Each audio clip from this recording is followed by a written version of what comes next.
Guys চলে আসলাম ঠাকুরগাঁও জেলা পরিষদ শিশু পার্কে। এখানে দেখি আমাদের যে অনেক কিছু দেখার মতো আছে, যে শিশু পার্ক যেহেতু মানে সেখানে সেই হিসেবে আমাদের এখানে শিশুদের জন্য অনেক কিছু থাকা উচিত। কিন্তু দেখা যাচ্ছে এখানে শিশুদের জন্য আমরা কি দেখতে পারি, এখানে দেখতে পাচ্ছি অত আমাদের শিশুদের জন্য এখানে কিছু নেই, কিন্তু বড়দের জন্য অনেক কিছুই আছে। অনেক কিছু দেখতে পাচ্ছি আমরা।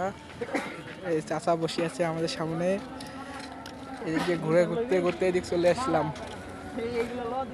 কিন্তু আশ্চর্যকর বিষয় হচ্ছে আমাদের শিশু পার্কে আসলাম কিন্তু শিশুদের জন্য কিছু দেখতে পারলাম না। এটা আমাদের আশ্চর্যকর লাগতেছে।